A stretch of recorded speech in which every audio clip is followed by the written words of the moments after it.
اصطفیٰ اما بعد فاعوذ باللہ من الشیطان الرجیم بسم اللہ الرحمن الرحیم السلام علیکم ورحمۃ اللہ وبرکاتہ۔ اچھا جی، یہ سورت ہم پڑھ رہے تھے سورت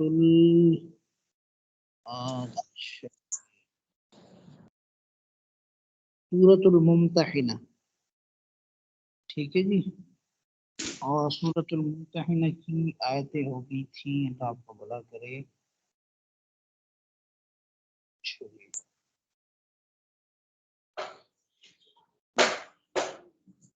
آواز آ رہی ہے میری؟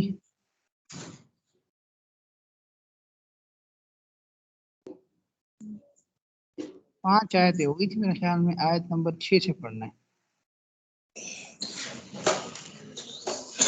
کیا آپ ذرا مائک میوٹ کر دیں، مائک میوٹ کر دیں اپنا۔ اچھا جی،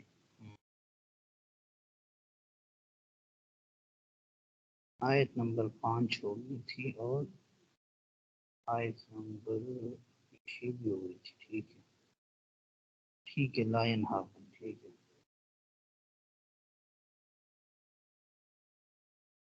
ٹھیک ہے۔ آیت نمبر 8، اعوذ باللہ من الشیطان الرجیم بسم اللہ الرحمن الرحیم۔ لا ینہاکم اللہ، لا ینہاکم تمہیں منع نہیں کرتا، اللہ اللہ، یعنی اللہ تم کو منع نہیں کرتا، ان الذین ان لوگوں سے، یعنی ان کافروں سے، ان غیر مسلموں سے، لم یقاتلوکم جو تمہارے ساتھ نہیں لڑے، فی الدین دین میں، یعنی دین کے معاملے میں تم سے لڑے نہیں ہیں، ٹھیک ہے نا جی۔ اور اسی طرح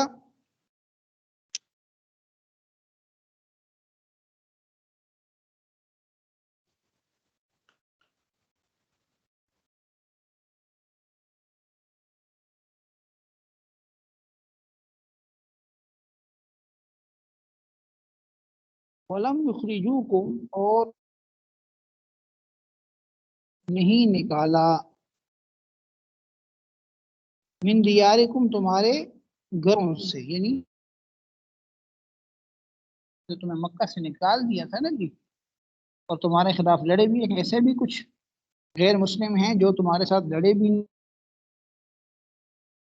ان کے بارے میں اللہ تم کو نہیں روکتا اس بات سے کہ ان تبروہم، یہ کہ تم ان کے ساتھ کیا کرو، تبرو کرو، نیکی کرو، ٹھیک ہے نا، تم ان کے ساتھ کیا کر لو، نیکی کا برتاؤ کرو۔ اچھا، بر کا معنی ہے نیکی کرنا، ٹھیک ہے نا، بر یا برو کا معنی کے ساتھ نیکی کرو، ان کے ساتھ اچھائی کرو۔ وَتُقْسِطُوا إِلَيْهِمْ، وَتُقْسِطُوا اور تم انصاف کرو ان کے ساتھ، ان اللہ بے شک اللہ یحب المقسطین، کہ اللہ تعالیٰ تم کو ان لوگوں کے ساتھ احسان کرنے سے اور انصاف کرنے سے منع نہیں کرتا جو تم سے دین کے بارے میں لڑے نہیں ہیں اور تم کو تمہارے گنوں سے نہیں نکالا۔ اللہ تعالیٰ انصاف کا برتاؤ کرنے والوں سے محبت رکھتے ہیں۔ اس سے مراد وہ کافر ہیں جو مسلمانوں کے پاس بطور ذمہ ہو کے رہتے ہیں، دارالاسلام میں رہتے ہیں، یا وہ مسلمانوں کے ملک میں صلح کے ساتھ آ کے رہ رہے ہوں، یا وہ خارجی مسلمان کافر ہوں لیکن مسلمانوں کے ساتھ ان کی صلح ہو، تو ان کے ساتھ احسان کا برتاؤ کرنا، انصاف کا برتاؤ کرنا، اس کا اللہ تعالیٰ فرماتے ہیں کہ حکم ہے، ٹھیک ہے نا۔ اور ظاہر ہے جو لوگ انصاف کے اوپر چلتے ہیں، اللہ فرماتے ہیں کہ اللہ تعالیٰ انصاف کرنے والوں کو پسند کرتے ہیں۔ بہرحال انصاف ظاہر ہے صرف مسلمان کے ساتھ نہیں بلکہ کافر، بلکہ جانوروں کے ساتھ بھی انصاف کرنا ضروری ہے۔ تو انسان جو کافر ہوگا اس کے ساتھ ہم انصاف کریں گے۔ کافر ہر حال میں ہمارا دشمن نہیں ہے کہ ہم اس کے ساتھ ہر ایسا کام کریں، اس کو تکلیف پہنچائیں، نہیں، تکلیف تب پہنچائیں گے جب وہ ہمارے مقابلے میں آئے گا، ٹھیک ہے نا جی۔ اگر وہ ہمارے مقابلے میں نہیں ہے، ہمیں کوئی دین کا نقصان نہیں دیتا، تو ہم ان کے ساتھ انصاف کے تقاضوں پر چلیں گے، عدل و احسان کے ساتھ چلیں گے۔ انما ینہاکم، انما نہیں ہے اس کے سوا، اس کے سوا نہیں، اس کے سوا اور کوئی بات نہیں ہے، بات یہی ہے ینہاکم اللہ تم کو منع کرتا ہے، ینہاکم اللہ اللہ تم کو منع کرتا ہے، عن الذین ان لوگوں سے قاتلوکم جو تمہارے ساتھ لڑے فی الدین دین میں، واخرجوکم اور انہوں نے تم کو نکالا من دیارکم تمہارے گھروں سے، وظاہروا اور انہوں نے مدد کی علی اخراجکم تمہارے نکالنے پر، تمہارے خلاف تمہیں نکالنے میں کیا کی انہوں نے مدد کی، ٹھیک ہے نا؟ تو ان سے اللہ تمہیں منع کرتا ہے، کس بات میں منع کرتا ہے کہ ان تولوہم، یہ کہ تم ان کے ساتھ دوستی کرو، ان کو دوست بناؤ، یعنی اللہ ان کو دوست بنانے سے تمہیں منع کرتے، وہ تمہارے دشمن ہیں۔ ومن یتولہم، وہ جو ان سے دوستی رکھے گا، فاولئک هم الظالمون، ایسے لوگ ہی ظالم ہیں، ایسے لوگ ہی۔ تو مقصد یہ کہ اللہ تعالیٰ صرف ان لوگوں کے ساتھ دوستی کرنے سے منع کرتا ہے جو تم سے دین کے بارے میں لڑے بھی ہیں، ہاں جی، اور انہوں نے تمہیں تمہارے گھروں سے نکالا بھی ہے۔ اور جو شخص ایسے کافروں کے ساتھ یا ایسے لوگوں کے ساتھ دوستی کرے گا وہ کیا ہوگا؟ گناہ گار ہوگا۔ تو تولہم کا معنی دوستی کرنا، اور ویسے بھی یہاں پہ مراد دوستی سے مراد ظاہری تعلق ہے، ورنہ جو دلی تعلق ہے وہ تو ہر کافر کے ساتھ منع ہے، چاہے وہ امن میں ہو، امن مصالح ہو، یا ذمی ہو، یا وہ حربی ہو، جس قسم کا بھی کافر ہو، دلی دوستی رکھنا کسی کے ساتھ، کسی کافر کے ساتھ جائز نہیں ہے۔ یہاں تولہم سے مراد ظاہری دوستی ہے، ظاہری مدارات، ظاہری تعلق جو ہوتا ہے، ٹھیک ہے نا؟ آگے فرمایا یا ایھا الذین آمنو، اے ایمان والو، اذا جاءکم المؤمنات، وہی میں نے کل بتایا تھا کہ اس میں ایک مضمون یہ بھی ہے کہ حدیبیہ کے موقع پہ جو صلح نامہ ہوا تھا، جس میں یہ کہا گیا تھا کہ اگر کوئی کافر مسلمان ہو کے مدینہ آ جائے تو اس کو مسلمان واپس کریں گے۔ تو اس معاہدے میں صرف مردوں کا ذکر تھا، عورتوں کا ذکر نہیں تھا۔ تو اب سوال یہ پیدا ہوتا تھا کہ اگر کوئی عورت جو ہے وہ مسلمان ہو کے آ جائے تو کیا اس کو مدینہ میں سے نبی علیہ الصلوۃ والسلام ان کو واپس کریں گے یا نہیں کریں گے؟ تو یہ احکامات ان کے بارے میں بیان کیے گئے ہیں، ٹھیک ہے نا؟ اگر وہ غیر شادی شدہ ہے تو اس کے احکام کیا ہوں گے، اور اگر شادی شدہ ہے تو اس کا اپنے سابقہ شوہر کے ساتھ نکاح باقی رہے گا یا نہیں رہے گا، مال وغیرہ کے کیا احکامات ہوں گے۔ تو یہ چند امور کو، چند مسائل اور احکام کو ان آیات کے اندر بیان کیا گیا ہے۔ فرمایا یا ایھا الذین آمنو، اے ایمان والو، اذا جاءکم، جب تمہارے پاس آئیں، المؤمنات، مؤمن عورتیں، مہاجرات یعنی مہاجر، مہاجرات مؤمنات کی صفت ہے، یا مہاجرات جو ہے حال واقعہ ہو رہا ہے، جب تمہارے پاس مؤمن عورتیں آئیں ہجرت کرتے ہوئے، فرمایا کہ فامتحنوہن، تو ان کا امتحان لے لیا کرو۔ فامتحنوہن، امتحان کا ذکر آ رہا ہے، ممتحنہ بھی اسی سے ہے، اسی مناسبت سے سورت کا نام سورہ ممتحنہ بھی ہے۔ اللہ اعلم بایمانہن، اللہ تعالیٰ خوب جانتے ہیں ایمانہن، ان کے ایمان کو۔ فإن علمتموہن، پھر اگر تمہیں معلوم ہو جائے، تم جان لو ان کو، مؤمنات المؤمن، یعنی تمہیں یقین ہو جائے کہ وہ مؤمن عورتیں ہیں، باقی مسلمان ہو کر آئی ہیں، تو فلا ترجعوہن، تو تم ان کو واپس نہ بھیجو، الی الکفار، کافروں کی طرف۔ لاہن، لاہن، نہ تو وہ عورتیں، حل، حلال ہیں، لہم، ان کافروں کے لیے، ولا ہم، اور نہ وہ مرد یعنی کافر مرد، یحلون، حلال ہیں، لہن، ان مسلمان عورتوں کے لیے، یعنی جو عورتیں مسلمان ہو کر آ گئی تو یہ مسلمان عورتیں جو ہیں نہ تو ان کافر مردوں کے لیے حلال ہیں اور نہ ہی کافر مرد ان کے لیے حلال ہیں، ان کا آپس میں اب تعلق قائم نہیں رہ سکتا، ٹھیک ہے نا؟ وآتوہم، اور تم ان کو دے دو، وآتوہم، اور تم ان کو، ان کافروں کو دے دو، ماں، وہ جو انفقو، انہوں نے خرچ کیا ہے، خرچ سے مراد یہاں پہ مہر وغیرہ ہے، ولا جناح، اور تمہارے اوپر کوئی گناہ نہیں ہے، علیکم، تم پر، کہ ان تنکحوہن، کہ تم ان کے ساتھ نکاح کر لو، اذا آتیتموہن، جب وہ تمہارے پاس آ جائیں، جب وہ آتیتموہن، جب تم ان کو دے دو، عطا کر دو، اجورہن، ان کے مہر، یعنی یہی جو عورتیں ہجرت کر کے آئی ہیں تو اگر تم ان سے نکاح کرنا چاہو، ان کا مہر دے دو، تو اس میں کوئی جو ہے وہ حرج والی، گناہ والی بات نہیں ہے۔ وَلَا تُمْسِكُوا، اور تم ان کو قبضے میں نہ رکھو، بِعِصَمِ الْكَوَافِرِ، بِعِصَمِ الْكَوَافِرِ، یعنی ناموس کے اندر کافر عورتیں، مقصد یہ ہے کہ تم جو کافر عورتیں ہیں ان کو اپنے پاس نہ رکھو، ٹھیک ہے نا جی؟ تو اچھا جی، ولا تم سکو، اور تم قبضے میں نہ رکھو، یعنی تعلق نہ رکھو بعصم الکوافر، کافروں کی عورتوں کے ساتھ، یعنی جو عورتیں کافر ہیں تو ان کافر عورتوں کے ساتھ تم کوئی کسی قسم کا کوئی تعلق باقی نہ رکھو، ٹھیک ہے نا؟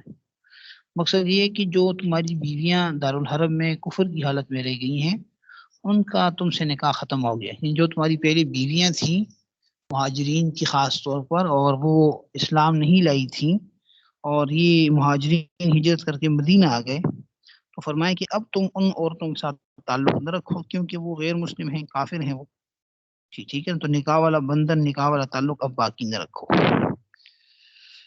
وَاسْأَلُوا، اور تم مانگ لو، ما انفقتم، جو تم نے خرچ کیا، وَلْيَسْأَلُوا، اور چاہیے کہ وہ بھی مانگ لیں، ما انفقوا، جو انہوں نے خرچ کیا، ذالکم، اور یہ جو ہے حکم اللہ، اللہ کا حکم ہے، یحکم، وہ فیصلہ کرتا ہے، بینکم، تمہارے درمیان، واللہ علیم، اور اللہ جاننے والا ہے، حکیم، حکمت والا ہے، ٹھیک ہے جی؟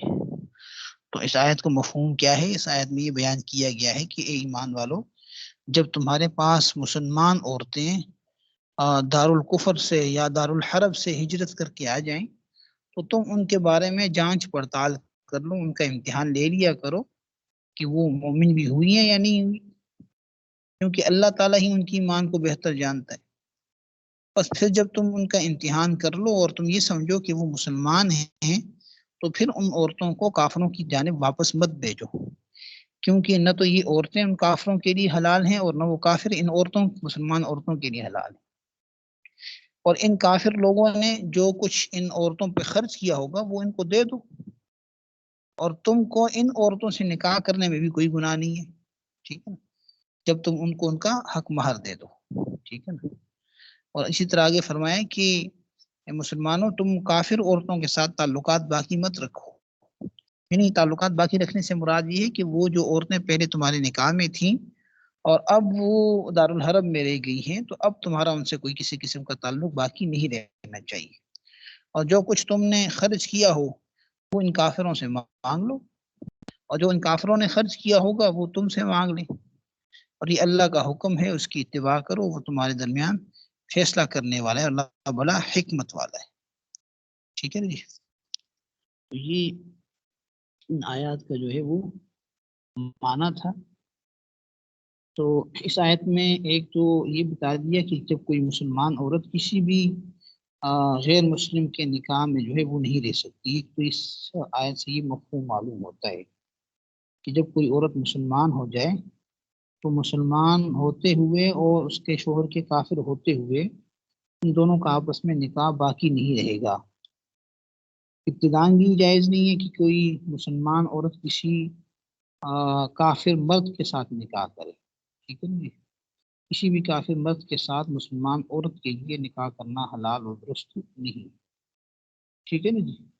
ہاں، جن صورتوں میں اجازت ہے وہ اہل کتاب کی عورتوں کے ساتھ نکاح کی اجازت مسلمان مردوں کو ہے، یعنی یہ تو ہو سکتا ہے کہ کوئی مسلمان مرد کسی اہل کتاب عورت سے نکاح کر لے بشرطے کہ وہ اہل کتاب ہو، لیکن کسی مسلمان عورت کو کسی بھی حال میں کسی بھی غیر مسلم کے حلال قرار نہیں دیا گیا، ٹھیک ہے نا جی؟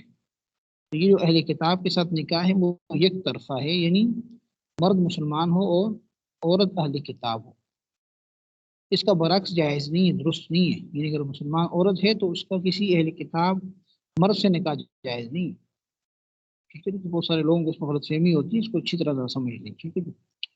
بہرحال اس آیت نے یہ جو واضح حکم یہاں پہ دے دیا کہ کسی مسلمان عورت کے لیے کسی بھی غیر مسلم کے نکاح میں رہنا درست نہیں ہے، اس لیے اگر کوئی خاتون جو ہے وہ مسلمان ہو جائے تو پھر اس کے شوہر کے اوپر قاضی جو ہے وہ اسلام پیش کرے گا، یعنی ایک طریقہ کار ہوگا، اگر وہ دارالاسلام کے اندر ہیں تو وہ عورت قاضی کی عدالت میں جائے گی اور وہ یہ کہے گی کہ میں مسلمان ہو چکی ہوں اور یہ میرا شوہر جو ہے وہ مسلمان نہیں ہے، تو اس کے لیے قاضی اس کو طلب کرے گا، اور اس بات کا پتہ چلتا ہے کہ واقعی وہ مسلمان نہیں ہے تو اس پر اسلام کو پیش کرے گا، ٹھیک ہے نا جی۔ اگر وہ شوہر اسلام لے آئے پھر تو اس خاتون کا نکاح اس کے ساتھ بحال ہو جائے گا، باقی رہے گا۔ لیکن اگر وہ مسلمان نہ ہو تو ایسی صورت میں جو اس کی بیوی ہوگی اس کا نکاح قاضی ختم کر دے گا، ٹھیک ہے نا جی۔ اور یہ خاتون جو ہوگی یہ عدت گزارنے کے بعد آگے کسی اور مسلمان مرد سے نکاح کر سکے گی۔ لیکن اگر وہ کسی ایسی جگہ پہ اسلام لائی ہے جہاں پہ دارالاسلام نہیں ہے، کوئی مسلمان قاضی نہیں ہے، اور کسی ایسی جگہ وہ نہیں جا سکتی کہ جہاں پہ اس کا مطالبہ کرے، ایسی صورت میں وہ خاتون 3 ماہواریوں تک انتظار کرے گی، اپنے شوہر کو بتا دے گی کہ میں مسلمان ہو گئی ہوں، تم بھی مسلمان ہو جاؤ، اور پھر اس کا 3 ماہواریوں تک وہ انتظار کرے گی۔ اگر وہ 3 ماہواریوں کے اندر اندر شوہر مسلمان ہو گیا تب بھی ان کا نکاح بحال ہوگا، اور اگر اس دوران وہ بحال یعنی اسلام قبول نہیں کرتا تو پھر اس کا نکاح خود بخود ختم ہو جائے گا، اور یہ 3 ماہواریوں کو گزرنا جو ہوگا وہ نکاح ختم ہونے کے مترادف ہوگا۔ اس میں پھر آگے تفصیل ہے فقہا کی، اس کے بعد عدت ہوگی یا نہیں ہوگی۔ خاص طور پر حنفیہ میں امام ابو حنیفہ کہتے ہیں کہ مستقل ایک عدت اور گزارے گی وہ، اور صاحبین کہتے ہیں کہ عدت نہیں گزاری۔ تو بہرحال یہ ایک مزید تفصیلی مسئلہ آپ فقہ کی کتابوں میں پڑھیں گے۔ یہاں اتنی بات سمجھ لیں کہ اگر کوئی عورت مسلمان ہو گئی تو پھر اس کے نکاح ختم ہونے کی یہ تفصیل ہوگی جو میں نے عرض کری، ٹھیک ہے جی۔ اسی طرح اس آیت میں یہ بھی بیان کیا گیا ہے کہ وہ شادی شدہ عورتیں جو پہلے غیر مسلموں کے نکاح میں تھیں، اور اگر وہ مسلمان ہو کر مدینہ منورہ آ جائیں، ٹھیک ہے نا جی، ان کے بارے میں بھی بتا دیا کہ ان کا شوہروں سے جو ہے ان کا نکاح ختم ہو جاتا ہے۔ پہلے یہی حکم تھا کہ اگر کوئی شادی شدہ عورت ہے اور وہ مسلمان ہو جاتی ہے تو ایسی صورت میں جو اس کا نکاح ہے وہ ختم ہو جائے گا، ٹھیک ہے نا۔ لیکن اس کے بارے میں جو آیت میں بیان کیا گیا ہے وہ یہ بتایا گیا ہے کہ اس کے بارے میں نبی صلی اللہ علیہ وسلم سے فرمایا گیا کہ وہ اس کی تحقیق و تفتیش فرمائیں، ٹھیک ہے نا جی۔ اچھا جی جی، تو بہرحال میں یہ عرض کر رہا تھا کہ دوسری جو یہاں پہ بات بیان کی گئی اس آیت کے اندر کہ جو شادی شدہ عورتیں مسلمان ہو کر مدینہ منورہ ہیں تو ان کا جو شوہروں کا ان کے ساتھ نکاح ہوگا وہ ختم ہو جائے گا، ٹھیک ہے۔ اس کی وجہ پہلے تو یہ تھی کہ جو مکہ مکرمہ کے کافر تھے اس وقت ان سے صلح کا معاہدہ تھا، ٹھیک ہے نا جی۔ اس لیے اس وقت تک ان کو یہ سہولت دی گئی کہ اگر انہوں نے اپنی بیویوں کا جو مہر دیا تھا وہ ان کو اسی طرح واپس کرنے کا حکم دیا گیا، اور جو مسلمان ان عورتوں سے نکاح کرے وہ ان کا مہر ان کے پہلے شوہروں کو دیں گے۔ یعنی یہ جو آیت میں یہ حکم دیا گیا ہے نا کہ بھئی جو کافروں نے دیا ہے تم اس کو واپس کر دو، تو یہ حکم اس وقت تھا جب مسلمانوں کا معاہدہ تھا، معاہدے کا زمانہ چل رہا تھا، ورنہ ظاہر ہے وہ ایک دفعہ جب حق مہر دے دیا تو ختم ہو گیا، اس کا حق مہر تو پھر شوہر واپس نہیں لے سکتا، ٹھیک ہے نا جی۔ تو اس لیے اس آیت میں اس بات کا جو ہے وہ حکم دیا گیا۔ بہرحال اس میں بھی مزید تفصیلات ہیں، فقہی مسائل میں نہیں جا رہا، صرف آیت کو آپ سمجھ لیں۔ اسی طرح اس آیت کے نزول سے پہلے بہت سے صحابہ ایسے بھی تھے جو خود تو مسلمان ہو گئے تھے لیکن ان کی جو بیویاں تھیں وہ مسلمان نہیں ہوئی تھی، ٹھیک ہے نا جی، اور وہ مکہ میں تھی اور ظاہر ان کا نکاح اسی طرح چلا آ رہا تھا۔ تو اس آیت نے یہ حکم دے دیا کہ اب کوئی بت پرست عورت جو ہے کسی مسلمان کے نکاح میں باقی نہیں رہ سکتی، ٹھیک ہے نا۔ جیسے پہلے مشرکین کے بارے میں بتا دیا کہ وہ ان کے نکاح میں کوئی مسلمان عورت نہیں آ سکتی، تو اسی طرح یہ بھی بتا دیا کہ اب کوئی مشرک عورت بھی جو ہے وہ مسلمان کے نکاح میں واپس نہیں رہ سکتی، البتہ یہ ہے کہ ان کو ان کا حق مہر جو ہے وہ واپس کر دیا جائے گا، ٹھیک ہے نا جی۔ لیکن بہرحال یہ اس وقت کا حکم تھا جیسے میں نے عرض کر دیا، ٹھیک ہے نا۔ اسی طرح جب یہ آیت نازل ہوئی تو اس کے بعد صحابہ کرام نے بہت ساری جو اپنی مشرک بیویاں تھیں جو مسلمان نہیں ہوئی تھیں ان کو باقاعدہ طلاق دے کر الگ کر دیا، ٹھیک ہے نا جی۔ لیکن اس کے بعد ان سے جن مشرک مردوں نے نکاح کیا تھا انہوں نے مسلمانوں کو ان کا حق مہر واپس نہیں دیا، ٹھیک ہے نا جی۔ ظاہر ایک طرف تو یہ حکم تھا نا مسلمانوں کو کہ بھئی کافروں نے جو مہر دیا ان کو دے دیں، لیکن کافروں نے تو ادھر نہیں دیا تھا، جو مسلمانوں کی بیویاں تھیں جو ان سے الگ ہو گئی تھیں اور کافروں نے ان سے نکاح کر لیا تھا، تو انہوں نے تو کوئی مہر نہیں دیا. اس لیے یہاں پہ آیت میں آگے یہ حکم دے دیا کہ جن مسلمانوں کی بیویاں کافر ہونے کی وجہ سے کافروں کے نکاح میں چلی گئی ہیں تو ان کے جو نئے شوہر ہیں وہ مسلمانوں کو ان کو دیا ہوا مہر واپس کریں گے. اور اسی طرح جو مہر انہوں نے دیا اپنی بیویوں کو اور وہ مسلمان ہو گئی ہیں اور کسی مسلمان نے اسے نکاح کر لیا تو وہ مسلمان کیا کرے گا، اس کافر کو وہ اس کا دیا ہوا حق مہر جو ہے وہ واپس کرے گا. تو یہ کچھ یہاں پہ جو ہے احکام کو بیان کیا گیا ہے. ٹھیک ہے نا جی. تو اس کے بعد فرمایا کہ وَإِن فَاتَكُمْ وَإِن فَاتَكُمْ اور اگر تمہارے ہاتھ سے نکل جائے شیئن کوئی چیز من ازواجکم تمہاری بیویوں میں سے الی الکفار کافروں کی جانب. مقصد یہ ہے کہ اگر تمہاری بیویوں میں سے کوئی بیوی کافروں میں رہ جانے سے تمہارے ہاتھ ہی نہ آئے، ٹھیک ہے نا جی، تو پھر کیا ہے، فعاقبتم تو تم ان کو سزا دو، یعنی ان کافروں کو سزا دو، فآتو اور ان کو دو الذین ان لوگوں کو ذہبت ازواجہم جن کی جاتی رہیں ان کی عورتیں. مقصد یہ ہے کہ یہ جو مہر کی بات ہو رہی ہے نا جی، بھئی کافروں کو واپس کر دیں، لیکن ساتھ ساتھ یہ بھی بتا دیا کہ اگر کوئی خاتون وہاں رہ گئی ہے، کافروں کے قبضے میں رہ گئی ہے اور تمہارے ہاتھ نہیں آئی، تو پھر تمہاری جب باری آئے گی تو جن کی بیویاں ہاتھ سے چلی گئی ہیں تو جتنا مہر انہوں نے خرچ کیا ہے تم ان کے برابر ان کو دے، اب کافروں کو نہ دو.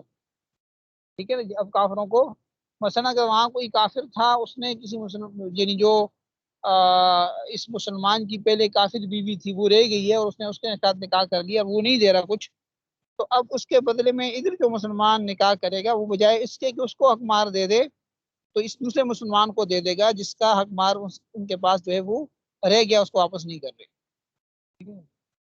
وَإِن فَاتَكُمْ اور اگر فوت ہو جائے یعنی ہاتھ سے نکل جائے شیء من ازواجکم تمہاری بیویوں میں سے کوئی بیوی الی الکفار کافروں کی جانب فعاقبتم تو تم ان کافروں کو سزا دو. کیا سزا دو؟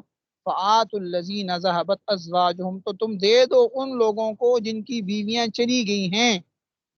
ہاں جی، جن کی بیویاں چلی گئی، ان کے ہاتھ سے نکل گئی ہیں، کافروں کے پاس رہ گئی ہیں، تو ان کو دے دو کیا مثل ما انفقوا اتنا ہی جتنا انہوں نے خرچ کیا ہے، یعنی جس قدر اس نے خرچ کیا تھا اب اس کی بیوی کا حق مہر اس کو دے دو. واتقوا اللہ اور تم اللہ سے ڈرو الذی انتم بہ مؤمنون وہ جس پر تم ایمان رکھتے. یہ بات میرے خیال میں سمجھ آ گئی ہوگی آپ لوگوں کو. بات یہاں یہ ہو رہی ہے نا کہ اگر کسی کافر کی بیوی مسلمان کے پاس آ گئی ہے، مسلمان ہو کے، ظاہر ہے کافر نے جو حق مہر دیا تھا وہ حق مہر رہ گیا، تو وہ جو یہاں مسلمان نکاح کرے گا وہ حق مہر کافر کو دے دے گا. اسی طرح کوئی مسلمانوں کی کوئی بیوی کافروں کے پاس رہ گئی ہے تو کافر وہ اس کا حق مہر جو ہے وہ اس مسلمان کو دے دے گا جس نے پہلے اس کو مہر دیا تھا. ٹھیک ہے نا جی. اسی طرح اگر کسی کافروں کی طرف کوئی پیسے رہتے ہیں اور وہ نہیں دے رہے تو اس طرح جو مسلمان کافر کو دینے والا تھا وہ اسی مسلمان کو دے دے گا. یہ بات ہو رہی ہے. ٹھیک ہے نا جی. یعنی اس طریقے سے اس مسلمان کا حق جو ہے پورا کر لے گا. یا ایھا النبی اے نبی اذا جاءک جب آئے آپ کے پاس المؤمنات مؤمن عورتیں یبایعنک آپ سے بیعت کرنے کے لیے اللہ اس شرط پر یا اس بات پر کہ اللہ یشرکنا کہ وہ شرک نہیں کریں گی باللہ اللہ کے ساتھ شیئن کسی چیز کو ولا یسرکنا اور نہ وہ چوری کریں گی ولا یزنینا اور نہ زنا کریں گی ولا یقتلنا اور نہ وہ قتل کریں گی اولادہن اپنی اولاد کو ولا یاتین ببہتان اور نہ لے کے آئیں گی بہتان یفترین جو انہوں نے باندھا ہو بین ایدیہن اپنے ہاتھوں کے درمیان وارجلہن اپنے پاؤں کے درمیان ولا یاسین کا اور وہ آپ کی نافرمانی نہیں کریں گی فی معروف نیک کاموں میں فبایعہن تو آپ ان سے بیعت لے لیں واستغفر لہن اور ان کے لیے بخشش مانگیں ان اللہ واستغفر لہن اللہ اور ان کے لیے مغفرت مانگے اللہ سے ان اللہ بے شک اللہ غفور بخشنے والا رحیم مہربان. یعنی یہاں نبی علیہ الصلوۃ والسلام کو اس آیت میں یہ پیغام دیا جا رہا ہے کہ جب مسلمان عورتیں آپ کے پاس اس وجہ سے آئیں اس غرض سے آئیں کہ وہ آپ کے ہاتھ پہ بیعت کر لیں اور بیعت کس چیز کی ہو کہ اللہ کے ساتھ کسی کو شریک نہیں کریں گی، چوری نہیں کریں گی، بدکاری نہیں کریں گی، اپنے بچوں کو ناحق قتل نہیں کریں گی اور نہ بہتان کی اولاد پیدا کریں گی. بہتان کی اولاد یہاں پہ مراد یہ ہے کہ بھئی اس بدکاری کے سلے میں جو نکاح، جو بدکاری کے سلے میں جو اولاد پیدا ہو جائے. ٹھیک ہے نا جی. تو یعنی وہ بدکاری جس کو انسان اپنے ہاتھوں اور پاؤں کے درمیان سے کیا کرتا ہے. اور مشروع باتوں میں آپ کی یعنی جو نیک باتیں ہیں اس میں آپ کی خلاف بھی نہیں کریں گی، تو آپ ان سے بیعت کر لیا کریں اور ان کے لیے اللہ سے مغفرت طلب کیجئے، بے شک اللہ تعالیٰ غفور بخشنے والا مہربان ہے. ٹھیک ہے. اصل میں جو زمانہ جاہلیت ہے اس میں بعض عورتوں کا طریقہ یہ تھا کہ وہ کسی دوسرے کا بچہ لے لیتی تھی اور پھر یہ کہتی تھی کہ یہ میرے خاوند کا ہے. جیسے کسی کا بچہ پکڑ لینا کہ یہ میرا ہے اور میرے خاوند سے پیدا ہو. ظاہر ہے اب یہ اس معنی میں بدکاری ہے کہ وہ اپنی طرف نسبت کر رہی ہیں. ٹھیک ہے نا جی. ٹھیک ہے نا جی. تو جب وہ یہ کہہ رہی ہے نا کہ یہ بچہ جو ہے میرے خاوند کا ہے، ٹھیک ہے نا، اور یا یہ کہ کسی بدکاری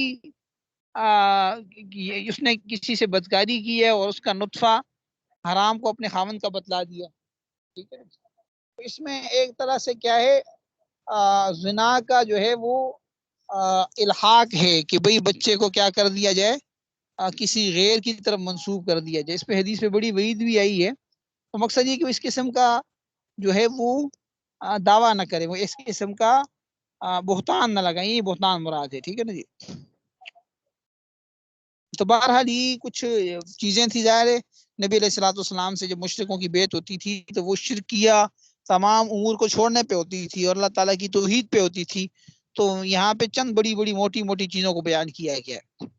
یا ایھا الذین آمنوا، اے ایمان والو، لا تتولوا، تم دوستی نہ کرو، قومن، ایسی قوم سے، غضب اللہ، کہ اللہ نے غضب کیا ہے علیہم، ان پر، قد یئسوا، اور وہ نا امید ہو چکے ہیں، من الآخرت، آخرت سے، کما یئس الکفار، ہو جیسے کہ کفار نا امید ہو گئے، من اصحاب القبور، قبر والوں سے. یعنی اے ایمان والو ان لوگوں سے دوستی مت کرو کہ جن پر اللہ تعالیٰ نے غضب فرمایا ہے.